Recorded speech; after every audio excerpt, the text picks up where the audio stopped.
a lot of the limitations come from the person themselves. And they're just amazing people. And all you have to do is just tell them the door is open. Let's say characteristic ingredient for a leader is really inspiring the team to execute a vision. Because I think women are much more flexible than men. I mean, the amount of adaptation that we have to go through life in general is much bigger than men.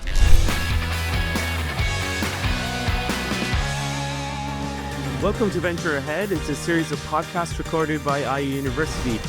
These were recorded in Porto Alegre in Brazil at the 4th edition of the South Summit. We got to speak to people who had done keynotes, former IE students. We got to speak to people who were on panels, people that we just met and found interesting. Do this at each of the South Summit because it's a great opportunity to talk to some of the people. So, thank you for getting this far. Listen to the end and let us know what you think.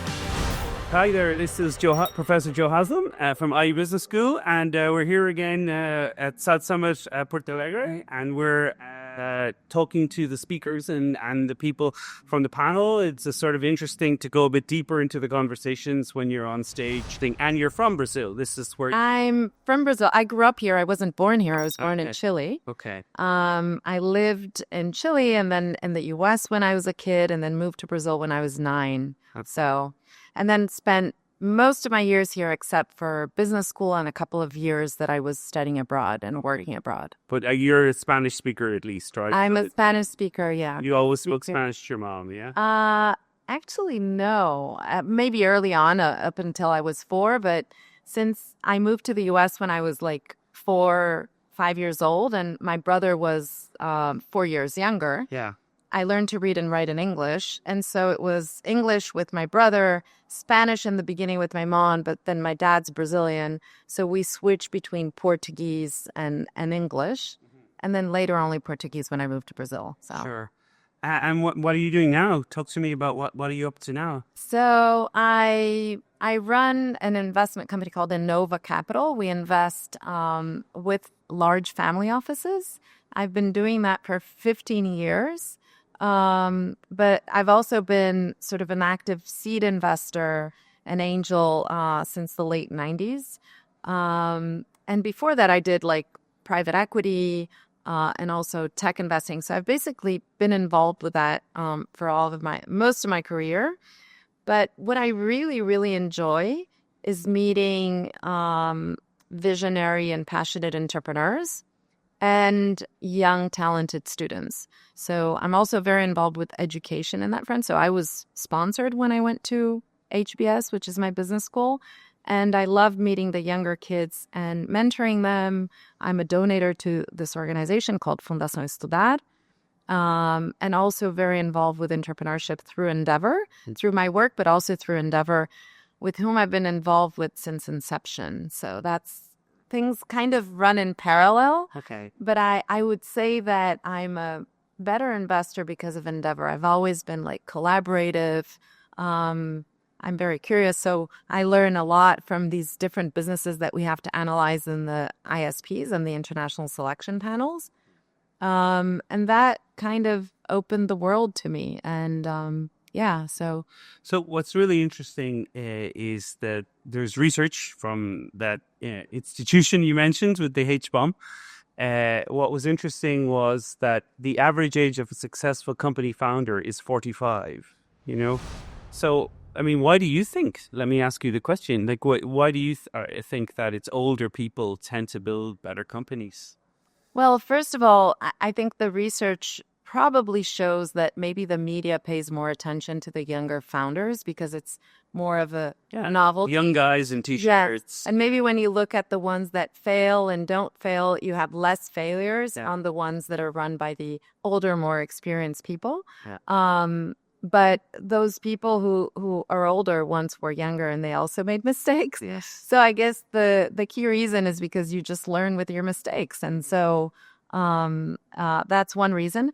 The other one, which is kind of something interesting to think about, is that when you're older, you're probably or maybe a little bit more conservative. You know more, but you're less prone to risk depending on where you are in your life. And obviously there are different cases, but you might be married, have kids, you've seen a lot, suffered more. So you have probably a more sort of realistic but somewhat conservative view of what you could do just because you've seen a lot.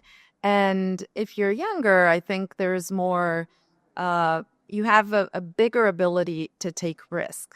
Now, having said that, when you are more experienced, the big opportunities, they just scream at you. And you probably get to a point, and I think that's when some of the entrepreneurs, which are first-time entrepreneurs, do that. It's like they won't forgive themselves if they don't dive into it. And it's just the problem is there to be solved. And so they just say, what am I doing here? I'm not satisfied anymore with my life. So then what's interesting, so a lot of it comes down to just like helping people make better decisions, and about their future. Like, what is it you want to do and how can I kind of, connect you with people who can kind of help you along that journey or advising people what they're good at, because people, it's my own view that we focus too much on our weaknesses and not enough on making our strengths even stronger, so. To have a differential advantage. Yes. I mean, it's like people say, oh, you're not good at accounting. I say, don't worry about it. Just get even better at marketing, because you're never going to, some people who've been doing it for maybe you're not made for it. Yes. But what I have seen is that oftentimes the way, at least in my experience, that I contribute is expanding the variables of opportunity. So a lot of times the entrepreneurs, they haven't thought of different scenarios, or they think less of themselves than they really are capable of. Yeah. And so it's really, part of it is encouraging, saying, no, you should go talk to them, or you should try to hire this person. Yeah. Well, but why would they come to work for me? So it's really taking off the limitations that people self-impose on themselves.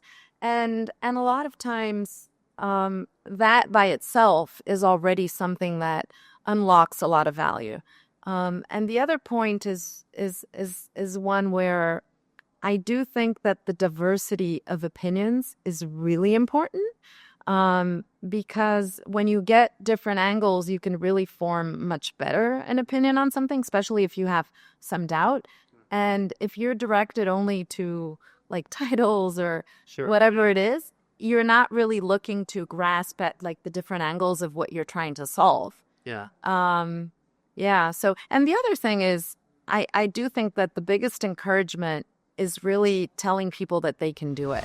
A lot of the limitations come from the person themselves, and they're just amazing people. And all you have to do is just tell them the door is open. You just have to go and walk. And how necessary is it, do you think, would you regard yourself as an intense person?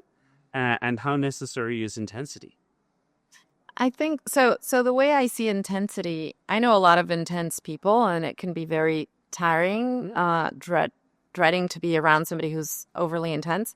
But I do think that, at least in my case and personal experience, when I'm on to something and I want to get it done, that's all I do. Yeah. And I don't see anything on the side, and I'm just on it until it's done. Obviously, as a woman and mom of 3 and doing many different things, that can be sometimes very hard to juggle. Yeah. What ages are your kids now? They're 22, 17, and 16. Okay. But typically, if you want to get something done, you either put focus on it, or it's probably not going to be done as fast and as well done if you're doing 100 different things at the same time, right?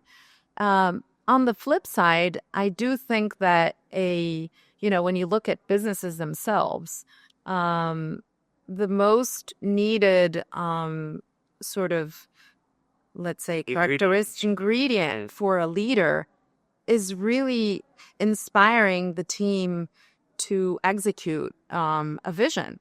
And if you don't inspire enough and have sort of the organization built around that delivery, things just don't happen because it's very hard. Do you remember, like, kind of when you really felt for the first time that you were being taken seriously, and do you remember that feeling? I remember a few times where I felt that, but I think the when you were talking about this, I was remembering more the amount of times that I was not taken seriously for being like a woman investor, in a world full of men, like in the 90s, right? Which was a very different world. And everything that I needed to do to be taken seriously, because it was hard to be taken seriously then. And tell me what you did. I mean, like everything from... I asked for help. Yeah. And I borrowed on other people's sort of reputation. So, for example, as soon as I started working in New York, I was working for a buyout firm called Lucadia, and I went to France to analyze a bankruptcy portfolio. And when I got there, these were like old senior French guys looking at a 27-year-old and saying, why does she think she's going to buy our assets, Whereas you had a lot of other big brand buyers. And what I did is I hired the top law firm and asked the main partner there to be part of that. I hired as a consultant the former chairman of the company. And so I was just borrowing on people that were respectable to come with me to the meetings. I speak French, so that helped as well. And I was very open in learning and really doing some marketing. So I was saying, if these funds buy these assets, they're going to immediately fire everybody. And we're interested in keeping the talent. And so you just find, Sounds like the plot of Wall Street, it's like the blue horseshoe or whatever. Yeah. But anyway, you have to, early on, what you need to do is really surround yourself with people with whom you can learn from, or even borrow the reputation from in a positive way. So, for example, when I was first fundraising, I had one investor who was backing me, who has a very big name, and he said, "Yes, you can tell other people that I told that I'm backing." Yeah. And that made a whole hell of a difference. How you raise a fund. In addition to some track record. But, so you have to do that. I think the key thing you really need to do to be taken seriously is to surround yourself with the best people and try to learn from the best people. Because when you do that, you're just striving for excellence. And when you recognize somebody that strives for excellence, you're like, this is somebody who aims high, who, has the bar is high, but also, they like the challenge and they're trying to improve. Yeah. If it's somebody who's just out of, name dropping, then it's almost negative, right? But when you see it's somebody who wants to be around the best for the learning, I think that's amazing. That's a pretty good start for a young person. Yeah. And do you tell those stories are you a storyteller when you're trying to connect with entrepreneurs? I mean, that story you just told me about going to France, is that something that how do you, when you're, when you're trying to connect with somebody who's of a different generation? Yeah. How do I do that? How do you do that? So I think what I do, and it's just not just from a different generation but it's from somebody from any industry, because you probably know less many times than the person who's running the business that you're talking to. Almost all cases. Almost all cases. Yeah. So I try to learn what I know from that journey, appreciate that journey, because the typical investor will start asking a lot about numbers early on and not what drove them to do what they're doing, what the motivations are and all that. Show a lot of respect for that. But most of all, contribute with ideas and with questions to think about the future. And so in general, the discussions, they're so rich, so creative, so interesting that most of the times they say, this was so cool. I want to do more of this. So a lot of times I'm pretty conservative in valuation in general. And a lot of times we have been able to close with investments paying less than others because they sense that the added value is bigger. And so I try to add value, regardless of whether I'm investing or not. That's where I tend to drive the discussion. And I try to also sort of figure out with the entrepreneur where he could go and he or she, like, what are the different directions? What are the different opportunities?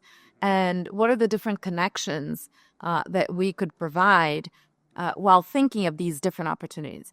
And a lot of times I start helping the entrepreneur way before we invest. Yeah. And that just creates, as you might think, a lot of goodwill, and that comes back. And you think the situation has got better for women investors? Or, we just had International Women's Day, and it was quite interesting. We had in IE, we always have a big day, and the mood was quite pessimistic. I have to say, among the women, they weren't at all. They sort of think like there's assumptions made about that. A lot of the main struggles are won, but no, there was a sort of a joke made, and you may have heard this joke before that. Like, real equality is when actually women are discriminating against men. You feel that it sort of has to like overcorrect to try and you walk.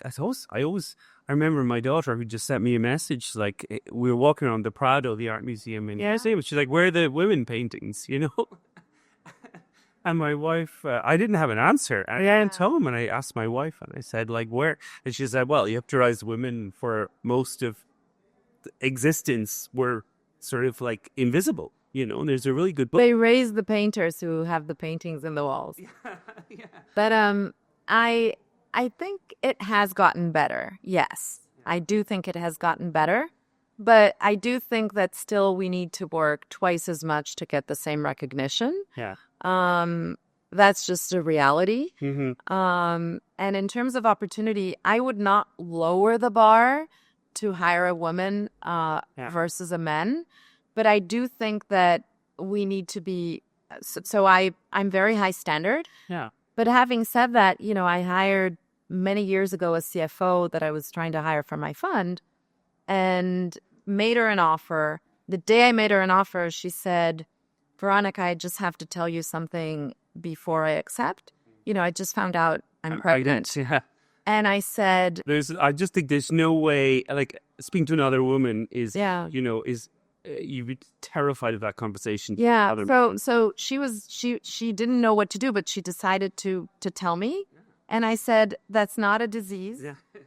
I have a handicap. Yeah, I have 3 of them myself. I have 3 kids, and you're still gonna work, right? So it's fine. Congratulations. Yeah. And so I think that women have a series of advantage over men. You must be remembered, perhaps, because there's 1 or 2 of you. Yeah. In terms of reading people. Yeah. Having just a different angle at situations, and also probably being able to adapt quicker to certain changes. I think women are much more flexible than men. I mean, the amount of adaptation that we have to go through life in general is much bigger than men do. It's designed for men. We sort of there's the seat belts in the car. Even the clinical trials on drugs. They can't test women because they could be pregnant. In which case, the results are different. And hopefully, with AI, that can be fixed. Yeah, it's certainly like the number 1 investor in Spain is Beatriz from CIA. And there's many stories, but one of the things was that Oscar Pierre in Glovo, he was sort of saying that, like, the men were always calling him saying, are things turning? Are things turning? Whereas Beatrice would say, like, I know you'll call me when there's good news, and and I know that you're working to make it better. So it doesn't help if I'm calling you all the time. And he talked about it as being, like a really important thing to him, because really you could see all the guys going, like, marking their portfolio, that kind of thing. Short-termed. I thought that was a sort of an interesting thing. But I think women also, they tend to build relationships that are kind of more connected than men, I would say. I think men in general are much more transactional. Yeah. So when I say that I go to the entrepreneur, when I meet them and I try to add value and give and discuss and exchange, Yeah. I think men are just not so generous. I think that Uh-huh. right now, maybe we are in an era where there's more collaboration, but that was not the case before. Yeah. And when you're an entrepreneur going through so many struggles and doubts and all that, you want somebody that collaborates, that's not just going to be there like, okay, where are the results? Well, when are you going to be profitable? Or why didn't you hit these metrics? Versus somebody who comes and says, how can I help you get there? Yeah. Like, Do you think men are take it personally if you get a deal, steal it away from them, or do they just think it's just I business? think men in their essence are more competitive. Yeah. But I can tell you I'm extremely competitive. Yeah. So it doesn't necessarily exclude the other. I'm extremely competitive and very collaborative. And the collaborative piece, I think, is maybe more of a personality thing Yeah. than necessarily just a trend thing. You're either that or you're not. You can't just pretend that you're collaborative because you might be here, but then you turn the corner and you're not anymore. But I just realized that not only that gives me a lot of pleasure and fulfillment, but also it's the goodwill that you're planting is there forever. Yeah. These are like trees that grow, and then later, they send new entrepreneurs.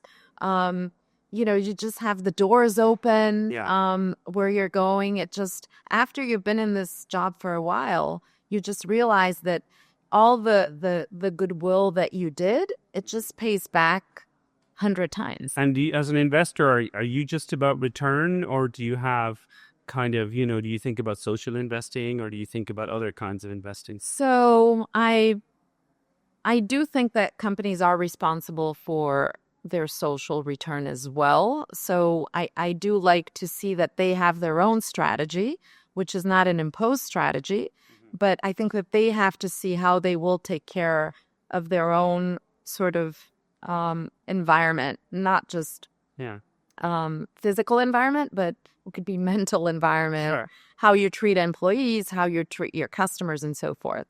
So I encourage each of them to find themselves what is the purposeful sort of side of what they're doing. And personally, I'm involved in education and mentoring young kids, as I was saying, who go to colleges that are part of the foundation that I was sponsored when I went to business school, and also just entrepreneurs as a whole. So it's very hard for me to say no when somebody's asking for help. Yeah. And among your friends, like the people you grew up with that went to school, do they kind of, when you talk to them about, is your world very different to their world? My closest friends are from high school and from law school. Yeah. But they know a piece of my life. Obviously, personally, they know me well, but I think I don't always share like 100% what I do, because they would think I'm crazy, with the amount of travel. And then I have friends from other parts who see my other side. So for example, it's much easier for me to relate professionally to my some friends from business school than it is from high school. Yeah. On the flip side, there is a comfort and a family feeling of these friends who have been with you for all your life. And in the end, those connections are forever, and they're so important. And when you go through something tough, that's where you go to. It's amazing. I mean, they say that women tend to have a small number of really close friends, and that men have like more friends, but perhaps not as close. And now there's a famous joke: you could play a round of golf with a guy and never ask a question about his kids, or something. You'd be more likely to ask about a new car or a new driver or something like that, rather than, ask about kids. But yeah, it's a very interesting. It's sort of a, when I think about it, because again, my students are asking me about getting into venture. There's a sort of a joke about it. Yeah. Every MBA wants to get into venture, and they would see someone like you as being incredibly glamorous and incredibly kind of like just these are totally on top. Just the easy good side. Yeah, they just absolutely. And I often say to them, like, that venture is actually a lot of hustle in it, A lot. a lot of hustle. And are you And a lot of things go wrong. yeah, are you sure you're up for that? And a lot of kind of like absolute moments when, as you said, you're just like literally 48 hours, nothing else. Like literally the kids, there's juice. Or not only that, you've been years dedicating to something that doesn't work sometimes. You invest, you devote a lot of time, and then it just fails. Yeah. And you put your money in it, you put your energy in it, and it doesn't work.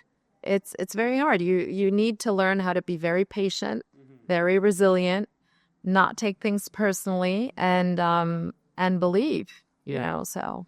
And are you still excited by it? Are you still kind of like jumping out of bed in the morning, or are you still excited by, oh my God, did you hear about this? Or how do do you still have that kind of?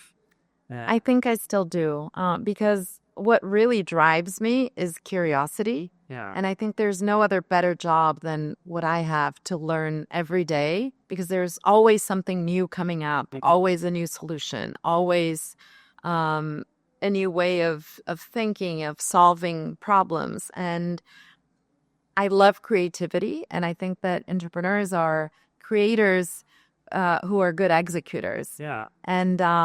And I love to be part of that. For you to be with somebody who's just sharing an idea and suddenly that becomes a company and a new way of doing things. And I think that's amazing. But are there any kind of like books you would recommend that have been helpful to you or that you learned a lot from? Psychology books. Yes, in particular. Yeah. I think that what we do as an investor most of the time is trying to understand and deal with people and with conflicts and all that. So. And a lot of it is in the book, Yes. like what to do, what different kinds. Are they red people, green people, white people, or yellow people or blue people? Or even people who have mental issues and who you should stay away from. Yeah, the psychopaths. Yeah, I know. Well, some people, of course, will say that you should invest in the psychopaths, but that's like... This are sociopaths, I think. As they say, invest in the sociopaths, not the psychopaths. Yeah. That's apparently the Steve Jobs. But there's one recommendation which I would do, since we're in Brazil and we're talking to an audience outside of Brazil. Yeah, I think the J Curve, which is a podcast done by Olga Matsikova, is amazing, because she's been able to interview top entrepreneurs from the region, particularly from Brazil. Yeah. In English, which is something nobody has ever done, right? At scale. Yeah. So it is very interesting. I'll just give you an example. Yesterday, I was in the panel with Guilherme Horn, and from WhatsApp. Yeah. And how did I prepare for that interview? I listened to Olga's podcast in addition to some research. So I think it's a great way to learn about our ecosystem in the various different areas of interest. I think fintech is an area that Brazil leads in many fronts, and that would be a very good place to come and learn. Yeah, I mean, I wasn't even aware it existed. Yeah, and that's fantastic. I mean, and I listen to podcasts. Harry Stebbings has done tremendous work, and he interviews a lot of people. Some of them I've connected him with. I mean, I talked to. I did a podcast with her, so I'll send it to you. Oh, brilliant. Okay, fantastic. Yeah. Okay, so listen, Veronica, we're out of time. Thank you so much. I always say I hope you enjoyed the conversation, and you feel it was like going to the dentist or anything like that. And but it's really useful because it's really useful for people who are unable to come to the South Summit to hear from people like you. So thank you very much, and best of luck with everything that you're doing. And I will say maybe see you in Madrid sometime. Yes, hopefully. Thank you. Thank you. This is Professor Joe Haslam again, just signing off to thank you for listening to the podcast. They're available on Amazon, they're available on Spotify, they're available on Apple, and they're available on iVoox. Please talk to your friends about them. Tell us what you liked and recommend them. We want to get these ideas spread, and they're a very important part of the community we're trying to build here at IE University. So thank you for listening to Venture Ahead.